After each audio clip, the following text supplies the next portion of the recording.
Big Boss Malayalam season 6 live അപ്ഡേറ്റ്സിലേക്ക് പോകാം. അപ്പോൾ വൈൽഡ് കാർഡ് ഇന്നലെ കയറി. ഇന്ന് തന്നെ നനഞ്ഞ പടകമായി മാറിയിരിക്കുകയാണ് നന്ദന. നന്ദനയുടെ പ്രശ്നം എന്താ വെച്ചാൽ ഓവറായിട്ട് സംസാരിച്ച് കുളമാക്കും. ഒന്നെങ്കിൽ നമ്മൾ ഒരാളോട് സംസാരിക്കാൻ പോകുമ്പോൾ അത് സംസാരിച്ച് ഫലിപ്പിക്കാൻ നമുക്ക് കഴിയുമെന്ന കോൺഫിഡൻസ് നമുക്ക് വേണം.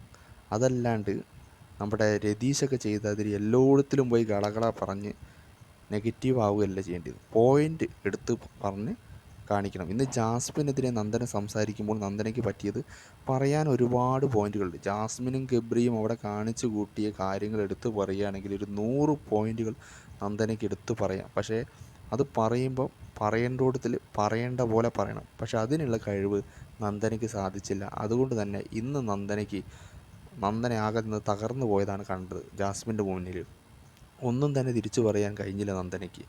അതാണ് ഇന്നുണ്ടായത്. പക്ഷേ ഇന്ന് നമ്മുടെ ബാക്കിയുള്ള 2 കണ്ടസ്റ്റൻസ് നല്ല രീതിയിൽ ജാസ്മിനെയും ഗബ്രിയെയും എടുത്തിട്ട് കൊട്ടിയിട്ടുണ്ട്. പക്ഷേ നന്ദനയ്ക്ക് അതിന് കഴിഞ്ഞില്ല. കാരണം എന്താ വെച്ചാൽ ചുമ്മാ കിടന്ന് ഷോ അല്ല ഇറക്കേണ്ടത്, പോയിൻ്റുകളാണ് പറയേണ്ടത്. കുറേ വായിട്ട് അലച്ചുകൊണ്ട് കാര്യമില്ല. പോയിൻ്റ് കറക്റ്റായി പറയേണ്ട ഇടത്തിൽ പറയണം. അപ്പോൾ അതുകൊണ്ട് തന്നെ ആദ്യത്തെ ദിവസം തന്നെ നന്ദനയ്ക്ക് പാളി.